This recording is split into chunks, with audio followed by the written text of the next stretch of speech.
Welcome to our channel. నేను మీ వెంకట్. ఎవరైతే faster Praveen Pragadala గారి మృతిపై రోజుకు ఒక వీడియో బయటకు వస్తుంది. అలాగే చాలా అనుమానాలు వ్యక్తమవుతున్నాయి. కొంతమంది దీన్ని హత్య అంటారు, కొంతమంది రోడ్డు ప్రమాదం అంటారు. ఎవరికి తోచింది వాళ్ళు మాట్లాడుతున్నారు. నేను మీకు కొన్ని వీడియోస్ చూపిస్తాను. అందులో అసలు ఏం జరిగింది ఏందనేది ఒకసారి మీరు చూసినాక దాన్ని బట్టి క్లియర్గా మీకు అర్థమైద్ది. ఒకే రోజు కొద్ది గంటల వ్యవధిలో ఫాస్టర్ ప్రవీణ్ గారికి ఘోరమైన ప్రమాదాలు, దగ్గర 3 ప్రమాదాల నుంచి ఆ దేవుడు కాపాడిండు. 4వసారి మాత్రం మృత్యు నుండి ఏ దేవుడు కాపాడలేకపోయారు ఫాస్టర్ ప్రవీణ్ గారిని. మీకు ఒక వీడియో ప్లే చేస్తాను, ఇది చూడండి.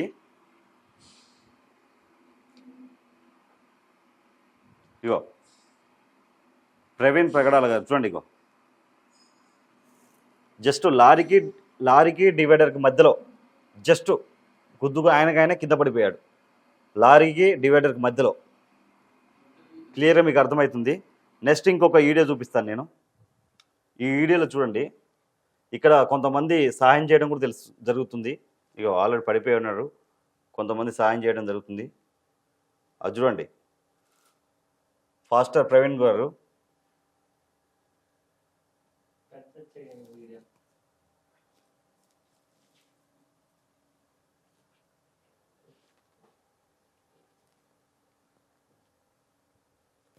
చూడండి పడిపోయారు. ఒక టాటా ఏసీ వచ్చి ఆపింది. ఓ 2-3 వ్యక్తులు వచ్చి అతన్ని బైక్ని పైకి లేపడం క్లియర్గా మనకు అర్థమవుతుంది, అక్కడ కనబడుతుంది. దగ్గర 3 టైమ్స్ దేవుడు నిజంగా ప్రమాదం నుంచి తప్పించాడు. ఒక్కసారి కాదు, 2 సార్లు కాదు, 3 సార్లు మనకు క్లియర్గా అర్థమవుతుంది. ఇది చిల్లకల్లు టోల్ ప్లాజా దగ్గర క్లియర్గా మనకు తెలుస్తుంది. ఎవరైతే ఫాస్టర్ విజయ్ ప్రసాద్ రెడ్డి గారు ఏం మాట్లాడారో ఒకసారి వినండి మీరు, తర్వాత నేను దాని గురించి చెప్తాను మీకు. రాత్రి కూడా నన్ను పోలీసు వారు పిలిచారు, అక్కడ రమ్మన్నారు యాక్చువల్లీ సిటీ విచారణకి. సార్ ఒకసారి మీరు వచ్చి మీ దగ్గర ఏమైనా ఆధారాలు ఉంటే మాకు ఇవ్వండి సార్ అని అడిగారు. నేనన్నా ఆధారాలు తెలిసి ఎందుకుంటామండి, మా దగ్గర ఏం ఆధారాలు లేవు, మా అనుమానాలు మాత్రమే ఉన్నాయి. ఆధారాలు మీరు ఏమి ఇచ్చినా మేము స్వీకరించడానికి రెడీ.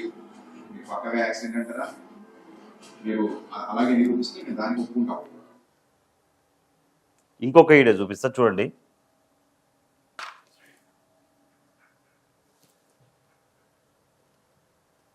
ఇప్పుడు జగన్మోహన్ రెడ్డి గారి వైఎస్ఆర్ కాంగ్రెస్ పార్టీ విద్యార్థి విభాగానికి మొదటి రాష్ట్ర ఫాస్టర్ ఏం మాట్లాడతారో ఒకసారి క్లియర్గా వినండి. ఎందుకు ఎవరైతే ప్రవీణ్ పగడాల గారి మృతిపై ఇన్ని విధాలుగా ఆరోపణలు చేస్తున్నారో వీళ్ళంతా ఎక్కడి నుంచి వచ్చారు, అసలు ఏంటి వీళ్ళ బ్యాక్గ్రౌండ్ అనేది ఒకసారి తెలుసుకోండి. జగన్మోహన్ రెడ్డి గారి వైఎస్ఆర్ కాంగ్రెస్ పార్టీ విద్యార్థి విభాగానికి మొదటి రాష్ట్ర అధ్యక్షుడిని మళ్ళొకసారి వినండి. మొదటి రాష్ట్ర అధ్యక్షుడిని జగన్మోహన్ రెడ్డి గారి వైఎస్ఆర్ కాంగ్రెస్ పార్టీ విద్యార్థి విభాగానికి మొదటి రాష్ట్ర అధ్యక్షుడిని వైఎస్ఆర్సీపీ రాష్ట్ర విద్యార్థి విభాగానికి మొదటి రాష్ట్ర అధ్యక్షుడు అంటే. అందుకే ఇదంతా రాదంతం చేస్తారు, కూటమి ప్రభుత్వం మీద ఇన్ని నిందలు వేస్తున్నారు. చిల్లకల్ టోల్ ప్లాజాకు ముందు 3:19 ముందు సీసీ ఫుటేజ్ ఇక్కడ మనం ఫాస్టర్ ప్రవీణ్ ప్రగడాల గారి రోడ్డు ప్రమాదం గురించి పడిపోయింది క్లియర్గా మనం చూపించాం. కొంతమంది ప్రజలు ఎవరైతే రోడ్డు మీద వెళ్ళే ప్రజలు ఉన్నారో వాళ్ళు సాయం చేయడం లాంటిది, అతని బైక్ని లేపి అతనికి సాయం చేయడం లాంటిది కూడా చూసాం.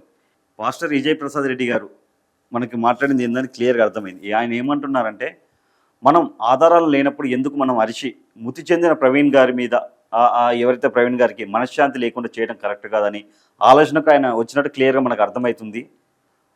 అలాగే మన ఎవరైతే ఫాస్టర్ అజయ్ బాబు, ఆయన ఆల్రెడీ వైఎస్ఆర్సీపీ పార్టీకి విద్యార్థి విభాగానికి మొదటి రాష్ట్ర అధ్యక్షుడు అంట. చూడండి, అంటే దీని వెనకేంటి, వైఎస్ఆర్సీపీ వాళ్ళ నుండి నడిపిస్తున్నారా? అందుకని ఇదంతా కూటమి ప్రభుత్వం చేసింది, ఇది హత్య, రోడ్డు ప్రమాదంగా అని చెప్పి మాట్లాడతారు. ఇంకొక పెద్ద మనిషి మాట్లాడతారు. ఆ పెద్ద మనిషి ఎవరంటే ఎక్స్ఎంపీ హర్షకుమార్. ఆయన కావాలని రావంతం చేస్తున్న క్లియర్గా మనకు అర్థమవుతుంది.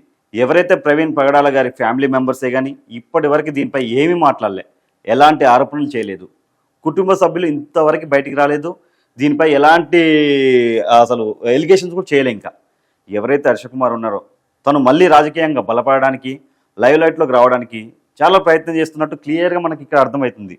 హర్షకుమార్ గారు, మీరు తెలుసుకోవాల్సింది ఏంటంటే, మిమ్మల్ని ఎవరు నమ్మే పరిస్థితి లేదు, మీ రాజకీయ భవిష్యత్తు అయిపోయింది, మీరు తెరమరుగు అయిపోయారు. ఇంకా మీరు ఏదో దీన్ని అడ్డు పెట్టుకొని కూటమి ప్రభుత్వం మీద దుష్ప్రచారం చేద్దాం, లేదంటే కూటమి ప్రభుత్వాన్ని మీద నిందలేద్దాం అనుకుంటే ఎవరు నమ్మేటోళ్ళు లేరు. క్లియర్గా మనకు అక్కడ కనబడుతుంది. ఒక్కసారి కాదు, 2 సార్లు కాదు, 3 సార్లు 3 సార్ల ప్రమాదాల నుంచి దేవుడు అతన్ని తప్పించాడు, ఎలాంటి ప్రమాదాలు కాకుండా. 4వసారి మాత్రం ఏ దేవుడు అతన్ని మృత్యు నుంచి కాపాడలేకపోయారు. నిజంగా మీరంతా అరిచి ఎందుకు ఇంత గోల చేస్తున్నారో అర్థం కావట్లేదు. ఆగండి, పోస్ట్ మార్టం రిపోర్ట్ వచ్చేదాకాను, లేదంటే పోలీసు ఎంక్వైరీలో విచారణలో ఏమొస్తుందో దాన్ని బట్టి ఒక 2-3 రోజులు ఆగండి. అనవసరంగా రెచ్చిపోకండి. అశోక్ కుమార్ అయితే ఆయన పెద్దగా మాట్లాడుతున్నాడు.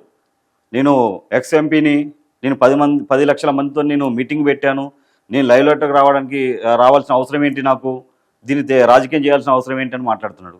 మీరు క్లియర్గా రాజకీయం చేస్తారని క్లియర్గా అర్థమవుతుంది.